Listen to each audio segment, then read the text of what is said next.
qaybta labaad waxay ku saabsan tahay dagaaladii dhex maray daraawiish iyo Ingiriis 1901 ilaa 1904 bilowgii dagaalka iyo 5 goobood oo dagaalada ugu waaweynaa ama ugu caansanaa Afbakayle, Fardhidin, Beerdhiga iyo guushii laga gaaray Cagaarweyne iyo wixii ka dhacay Daratoole, Faan iyo Goodi, tabaabulshihii Jidbaale, goobtii Jidhaale iyo wixii ka dhacay qaxii Gaala Eri, degidii Ayi, Faala Gaaban iyo waxyaalo kale oo la xiriira dagaaladii daraawiishta.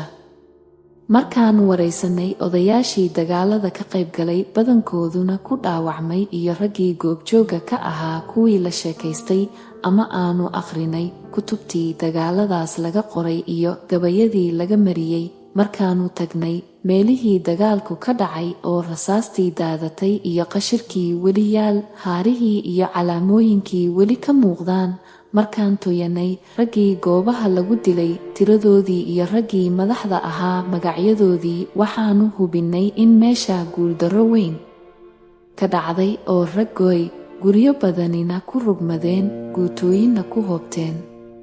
taa waxaa marag cad u ah tuducyo ka mid ah gabay calaacal ah oo uu mariyey darwiishkii Ismaaciil Mire oo dagaalada ka qayb galay, wuxuuna yidhi: Gumburo iyo Cagaarweyne iyo geedkii Daratoole, goobtii Jidbaaliyo xargaga guuldarradii joogtay, gembigii ka dhacay Ruugga iyo gudurigii haagay, gaboodeeda Beerdhiga wixii la isku gooraamay, maydkii gabraday seerigay good ku tumanaysay, gawarkaad maraysaba laftaad galayaxaa moodo.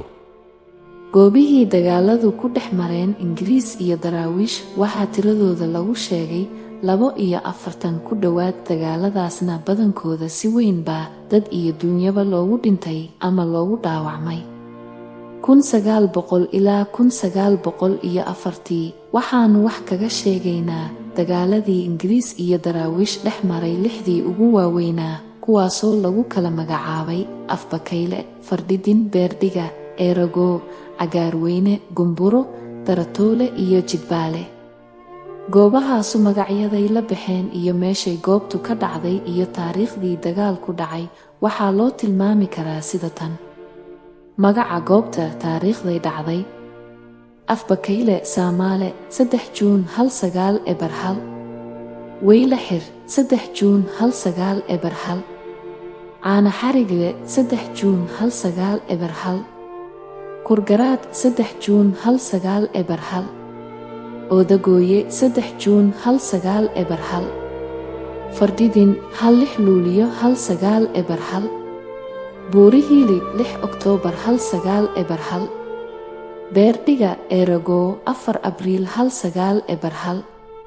Cagaarweyne, Gumburo, 7 Abriil 1903. Daratoole, 2 Abriil 1903. Yeed, 3 Maajo 1903. Taaragooye, 3 Maajo 1903. Jidbaale, 1 Janaayo 1904. Jiidali, Maarso 1904. Ilig Daldala, 2 Abriil 1905. Xalin, 2 Abriil 1905. Higlagaab, 2 Abriil 1905. Baran, 2 Abriil 1905. Ruuga, Dulmadoobe, 9 Agoosto 1923. Berbera, 2 Maarso 1917. Shimbibiris, 2 Nofembar 1917. Indho, 8 Oktoobar 1917. Oog, 8 Oktoobar 1919. Yanqarax, 8 Oktoobar 1919.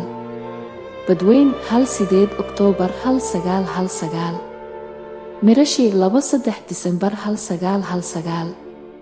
Galbarabuur, 5 Janaayo 1910. Jiidali, 5 Janaayo 1910. Eeldheer, 5 Janaayo 1910. Baran, 8 Janaayo 1920. Taleex, 1 Febraayo 1920. Bixin, Febraayo 1920. Shiniile, Febraayo 1920. haddaynu dhinaca ingiriiska eegno iyo wuxuu dhaqdhaqaaqa daraawiishta ka qabay ama fikraddu wadaadka ka haystay iyo siduu u arkayay, aad buu uga dareen qabay in meesha olole xoog lihii ka socdo, in lagu duulaana ay lagama maarmaan tahay intayan dhulka ugu fidin. Hase ahaatee waxaan la hubin inta dagaalkaasi socon doono. dadka warka keena qaarkood waxay ingiriiska ugu warrami jireen meesha waxa joogaa waa wadaado keliya aan macno lahayn, maalin keliyana la kala eryi karaa. qaar kalena waxay ugu warrami jireen meesha rag xoog leh oo dagaal geli kara jooga. hase ahaatee 1900 dabayaaqadiisii ayaa la hubiyey in dhaqdhaqaaq run ah oo ingiriiska ka soo horjeeda halka ka socdo. sidaa daraaddeed ayay lagama maarmaan u noqotay in ciidan ka hortaga lagu saaro. aan marag u soo qaadanno hadal uu qoray Prevost Battersby ku saabsan 4 duulaan ee ugu horreeyay oo ingiriisku daraawiishta ku soo kiciyey. wuxuu yidhi, The 4 expeditions. With the Mullah's power thus objectionably declared, we were forced to assert ourselves. In November 1900, at the instance of the Consul General, as our representative in Berbera was then called, an expedition was determined on to cope with the offender. In order to illustrate the conditions obtaining in the country, which Richard Caulfield was expected to keep in order but the mere passing shadows of 100 men, it will be useful to give a brief summary of the expeditions sent against the Mullah during the next 4 years. There were, first of all, the 2 Anglo-Abyssinian expeditions in 1901. The first, started in January, was composed of 10,000 men, and marched into Ogaden, but owing to defective supply and water difficulties and hardships, was forced to halt at Jalagubi, not having met the Mullah. The second, of 14,000 men with 2 British officers, started in May, marched by Jalagubi to Galadi and Bur, and, after suffering great hardships from lack of food and water, returned to Harar in July, having accomplished nothing but a little raiding. hadalkaas waxaa af Soomaali loogu tarjumi karaa sida tan: 4 duulaan. ayadoo xoogii wadaadku si aan loo dulqaadan karin u muuqday, ayaa waxaa lagama maarmaan noqotay in aanu anaguna ismuujinno, tallaabooyin qaadno.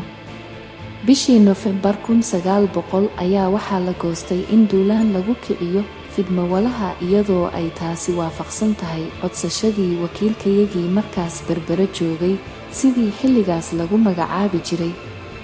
si loo caddeeyo xaaladaha markaas dalka ka taagnaa ee Caulfield laga sugayay inuu wax ka qabto, isagoo 100 nin oo keliya wata, waxaa habboon in la soo koobo duulaamadii wadaadka lagu saaray muddo 4 sano ah gudahood. ugu horreyntii waxaa jiray 2 duulaan oo ay u wada jireen ingiriiska iyo xabashidu 1901. kan hore oo bilowday bishii Janaayo wuxuu ka koobnaa 1 oo nin, wuxuuna u kacay dhulka Ogaadeniya. hase ahaatee ayadoo ay ugu wacnayd dhibaatooyin ah xagga biyaha iyo sahayda, ayay ku qasabtay inuu Garloogube ku joogsado isagoo aan wadaadkii la kulmin.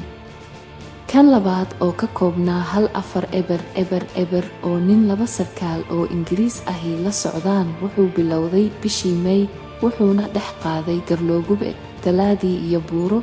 dabadeedna markii dhibaatooyin badan oo biyo la'aan iyo cunto la'aan ahi ay soo gaareen, ayuu Harar ku soo laabtay bishii Luulyo, isagoo wax u taray aysan jirin, dhac aan macno lahayn maahee.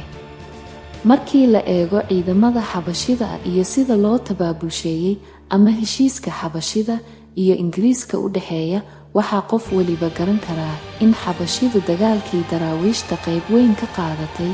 haddaba taasi wax lala yaabo ma aha, maxaa yeelay colaadda xabashidu Soomaalida u hayso mid cusub ma aha ee waa colaad ab-ogaa ah, waxaana saldhig u ah diinta Islaamka soo gelideedii Geeska Afrika oo ay Soomaalidu fidinteedii qayb weyn ka qaadatay. fadlan la soco qaybta soo socota. waxaa habboon inaan idiin mahadnaqo. like, share, subscribe. fikradihiina waa muhiim. comment ka baxso.